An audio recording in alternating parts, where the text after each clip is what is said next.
नमस्ते प्रिय स्टूडेंटों। पिछले वीडियो में हमने बहुत सारी अभिक्रियाएं पढ़ी थी, जिसमें हमने विस्थापन अभिक्रिया की चर्चा की, द्विविस्थापन की चर्चा की, हमने ऑक्सीकरण अभिक्रिया, उपाचयन अभिक्रिया की चर्चा की और अपचयन अभिक्रिया की हमने क्या की थी, चर्चा की थी। उनकी परिभाषाएं देखी थी, उनके उदाहरण देखे थे और मुख्य रूप से आप ऑक्सीकरण और अपचयन को अंतर टाइप में याद करें।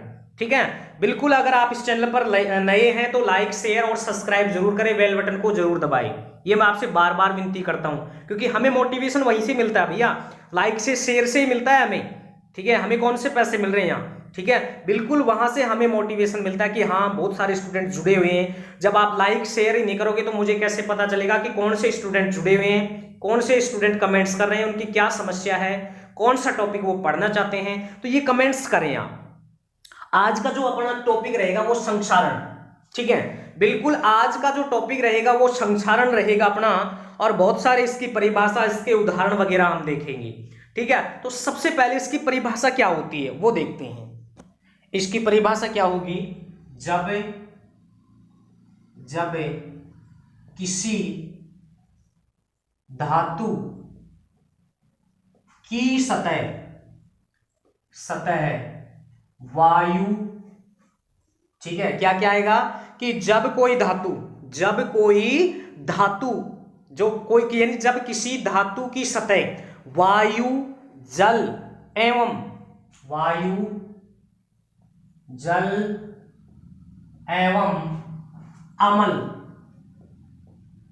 अमल के संपर्क में आती है तो धातु नष्ट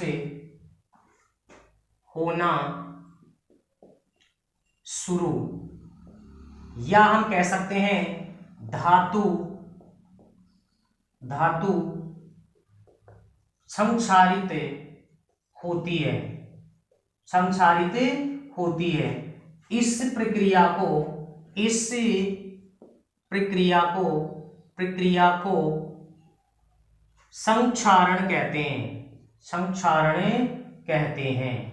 संक्षारण कहते हैं। ये तो हो गई इसकी परिभाषा कि भैया कोई धातु है हमारे पास। क्या है? कोई धातु की, जब किसी धातु की सतह वायु जल एवं अमल के संपर्क में आती है। देखो, इन दोनों को अगर मैं बात करूं तो इसको मैं आर्द्रता भी बोल सकता हूं। ठीक है, आर्द्रता बोल सकता हूं मैं, इस शब्द दोनों को मिला के आर्द्रता। लेकिन मैं ये चाहता हूं कि आपको कोई भी चीज है आर्द्रता बहुत सारे बच्चों को नहीं पता होता है। बिल्कुल सिंपल लैंग्वेज में बता रहा हूं आपको परिभाषा। ऐसा सिंपल संक्षारण आपने कहीं नहीं पढ़ा होगा। ठीक है, बिल्कुल इस तरह से बता रहा हूं आपको संक्षारण। दोबारा मैं बोल के बता रहा हूं, क्योंकि कई बार क्या होता है बोर्ड पे फ्लैश पड़ता है तो आपको दिखाई नहीं देता है। तो सुने भी आप उस चीज को, सुने, बिल्कुल सुने आप ना।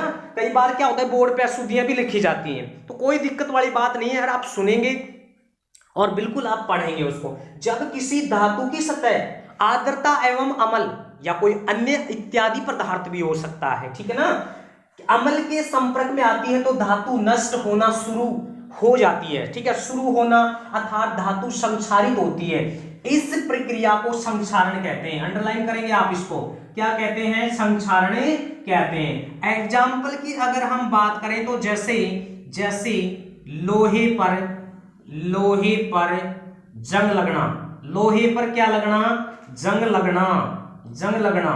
लोहे पर क्या लगना? जंग लगना। और जंग लगने के लिए 3 घटक चाहिए हमें। जंग लगने के लिए कितने घटक चाहिए हमें? 3 घटक चाहिए। और कौन कौन से? लोहा, एक तो कौन सा घटक होता है? लोहा होता है, प्लस में जल होता है, प्लस में क्या होती है? ऑक्सीजन होती है, वायु, ऑक्सीजन, या हम कह सकते हैं वायु। ठीक है, और इन तीनों घटकों की उपस्थिति के कारण ही क्या लगता है? जंग लगता है। तो लोहे पर जंग लगने के लिए कितने घटक चाहिए? 3। बहुत बार रीट हो या कोई दिल्ली पुलिस का हो, राजस्थान पुलिस का हो, पटवारी का हो, कोई भी कंपटीशन एग्जाम हो, ये प्रश्न बहुत बार आ चुका है कि जंग लगने के लिए कितने घटकों की आवश्यकता होती है। जंग का रासायनिक सूत्र क्या होता है? तो जंग का अगर हम सूत्र की बात करें तो ये होता है Fe2O3, और H2O। ठीक है, ये जंग का हो गया हमारे पास एक रासायनिक सूत्र Fe2O3 और H2O। ठीक है, तो ये जंग का सूत्र हो गया। और जंग लगने के लिए 3 घटकों की क्या होती है, आवश्यकता होती है। बिल्कुल बिल्कुल, जंग किसे कहते हैं, अब देखिए जंग किसे कहते हैं। जंग की परिभाषा देखेंगे अपन, जंग की परिभाषा। ठीक है, जंग किसे कहते हैं, बिल्कुल बिल्कुल आपको बताएंगे जंग किसे कहते हैं। ठीक है, क्योंकि हमारी जो क्लास होती है ना वो लाइव भी चलती है, यूट्यूब पर भी चलती है। यूट्यूब पर अभी लाइव हमने शुरू नहीं की है, वैसे जो हमारी ऑफलाइन जो होती हैं कोरोना की वजह से अभी उनके लिए हमने अलग से ऐप बना रखा है। उस ऐप में बहुत सारे स्टूडेंट जुड़े हुए हैं। बिल्कुल आपके कमेंट्स चल रहे हैं कि जंग किसे कहते हैं। तो देखिए, जब क्या करते हैं हम खुले तथा नम वायु में, इसकी परिभाषा लिखेंगे, खुले या नम वायु में। ठीक है, बिल्कुल खुले या नम वायु में। ठीक है, खुले या नम वायु में रहने पर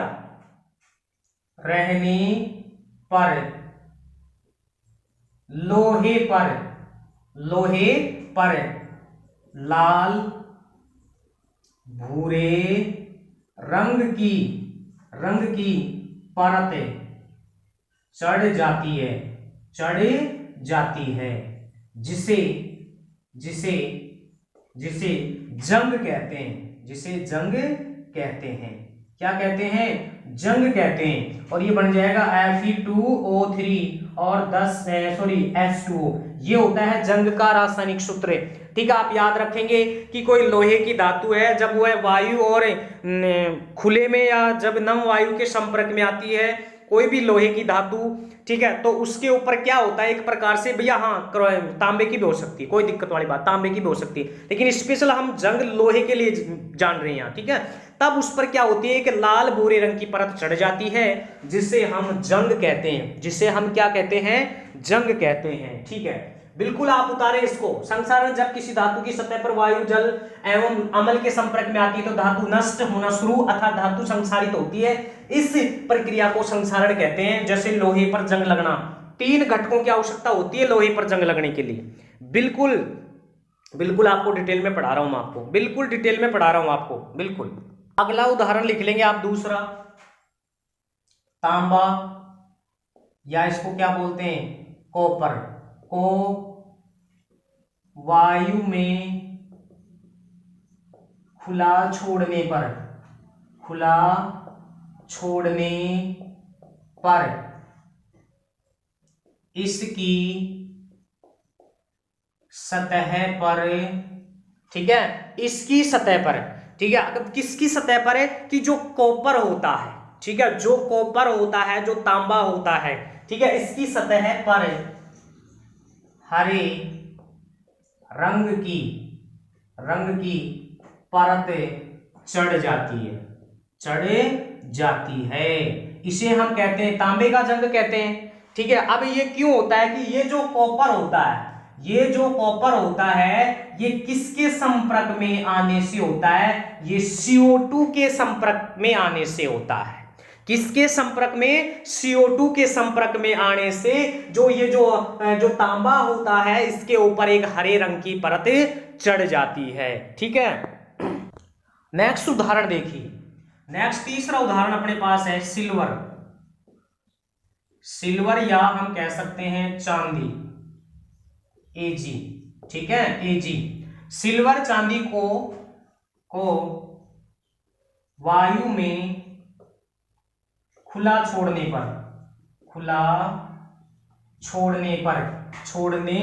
पर यह काली हो जाती है। अब ये भैया जो सिल्वर होता है, जो चांदी होता है, ये काली क्यों होती है, क्योंकि वायु में उपस्थिति, क्योंकि वायु में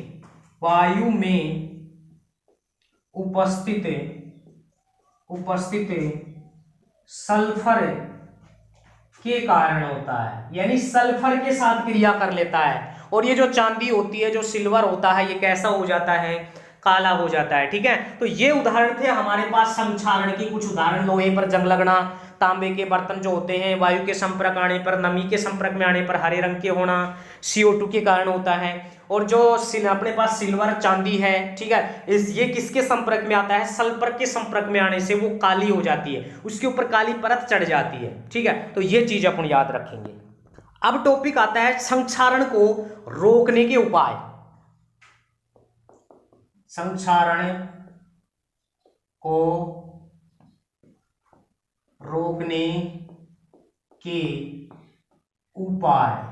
तो पहला उपाय अपने पास यही होगा कि जो धातु वगैरह होती हैं, ठीक है, जो धातु होती हैं उन पर तेल या ग्रीस लगाना, ठीक है, धातुओं पर तेल या ग्रीस लगाना, ये क्या है? एक उपाय है भैया, जंग नहीं लगेगा, ठीक है, जब उस धातु पर हम क्या कर दें? तेल या ग्रीस लगा दें। नेक्स्ट अगला, धातुओं पर पेंट करने से यानी पेंट कर भी उसको बचाया जा सकता है, पेंट कर भी उसे बचाया जा सकता है। नेक्स्ट तीसरा, मिश्र धातु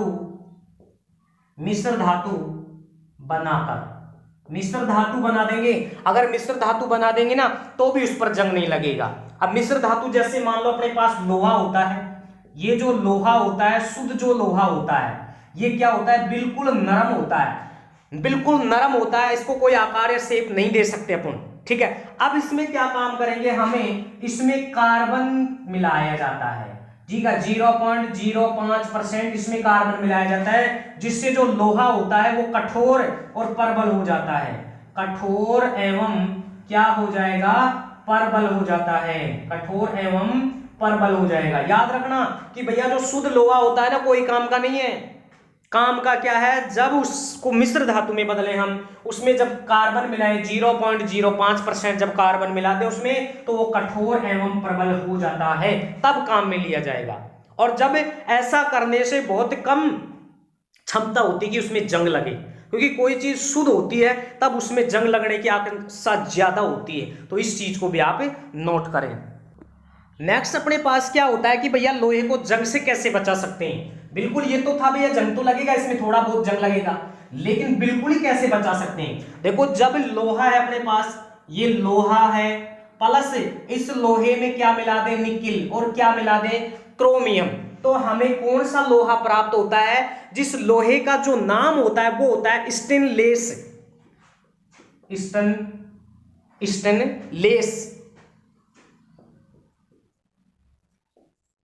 इस्पात।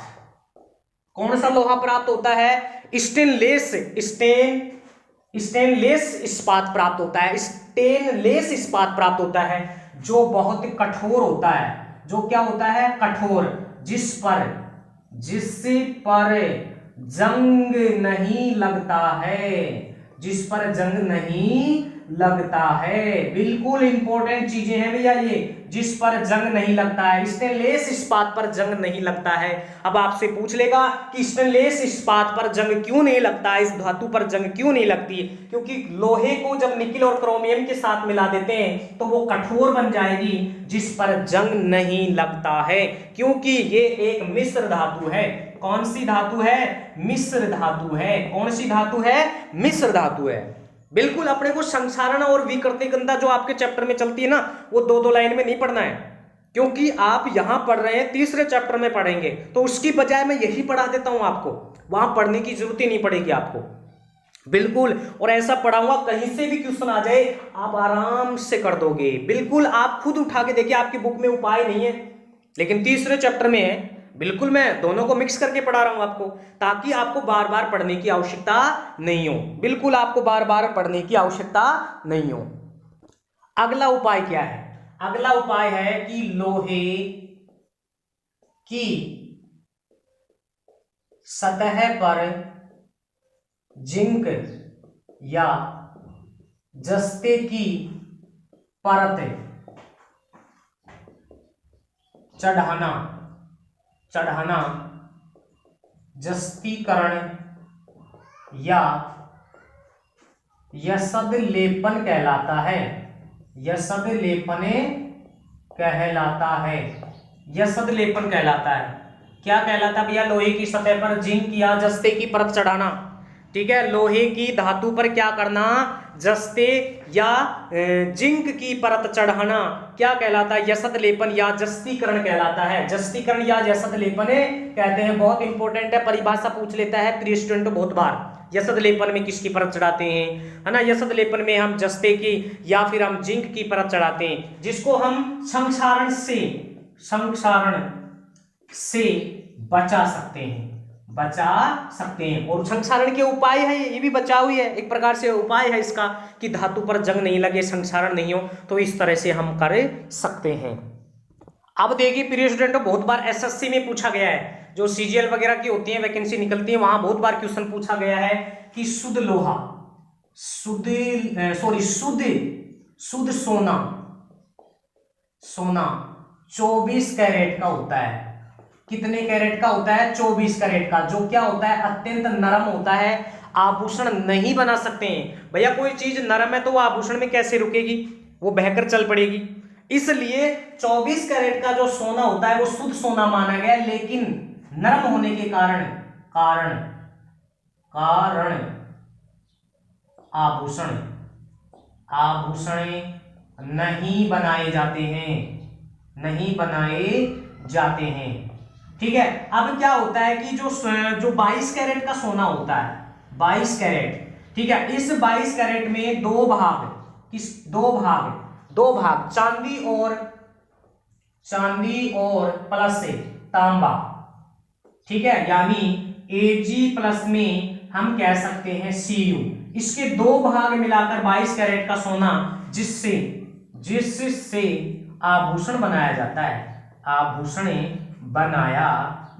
यानी आभूषण 22 कैरेट के सोने से बनते हैं, जिसमें दो भाग चांदी और किसके होते हैं? चांदी और किसके होते हैं? तांबे के होते हैं। चांदी और तांबा, उसके अंदर दो भाग मिलाया जाता है। ये आप याद रखेंगे, 22 कैरेट से ही हम आभूषण बना सकते हैं, 24 कैरेट से हम आभूषण नहीं बना सकते।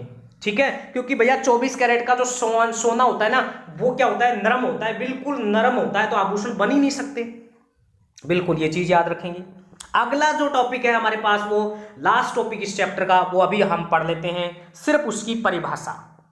अगला जो टॉपिक है प्रिय स्टूडेंटों, क्योंकि टाइम की थोड़ी सी पाबंदी है, इसलिए यहां आप देखेंगे जल्दी कि विकृति गंधिता क्या होती है। कि जब किसी वसा या तेल युक्त जो खाद्य पदार्थ होते हैं, जो तेल से बनते हैं, वसा से बनते हैं, जो चिकने पदार्थ होते हैं, यानी कोई ऐसे खाद्य पदार्थ जो तेल या वसा से मिलकर बने होते हैं, उनमें क्या होता है? उनको जब लंबे समय तक हम क्या करें? रखने पर उनमें क्या होता है? ऑक्सीकरण की क्रिया होती है, ऑक्सीजन क्रिया कर लेगा। और जब ऑक्सीजन क्रिया करती है, जिसके कारण उनका स्वाद और जो गंध होती है वो बदल जाती है। उनके जो स्वाद और जो गंध होता है वो बदल जाता है। ठीक है, और इसी क्रिया को या इस प्रक्रिया को विकृति गंधिता कहते हैं। जैसे चिप्स की जो थैली होती है, उनको वायु में खुला न छोड़कर जो चिप्स की जो थैलियां बनाई जाती है, उस समय उनके अंदर नाइट्रोजन गैस भरा जाता है। और वो क्यों भरा जाता है?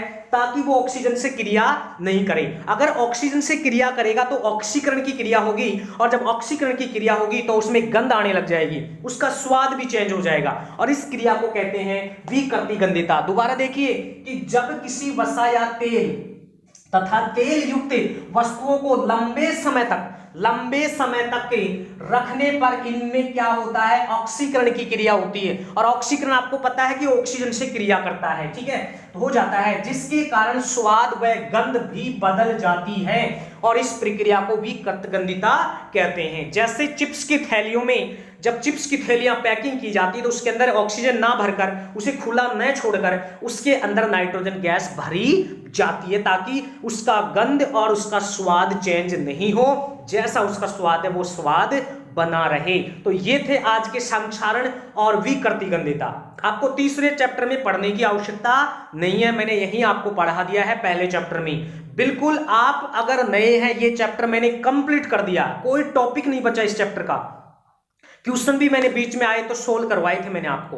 बिल्कुल अगर नए हैं, आप रेगुलर बनना चाहते हैं तो सब्सक्राइब जरूर करें। और मैं ये देख रहा हूं सब्सक्राइब, बहुत सारे सब्सक्राइब आते हैं दिन में, लेकिन जो रेगुलर स्टूडेंट बने हुए ना, उनके सब्सक्राइब बहुत कम आ रहे हैं। वो सब्सक्राइब करें, बेल बटन को जरूर दबें, लाइक कमेंट्स जरूर करें और ज्यादा से ज्यादा वीडियो को वायरल करें ताकि मुझे थोड़ा मोटिवेशन मिल सके और आपको भी मैं मोटिवेशन कुछ स्टेटस वगैरह देता रहता हूं ताकि आपके अंदर भी कुछ मोटिवेशन वगैरह आ सके, आप पढ़ सकें और आप अपनी मंजिल को प्राप्त कर सकें। Thank you.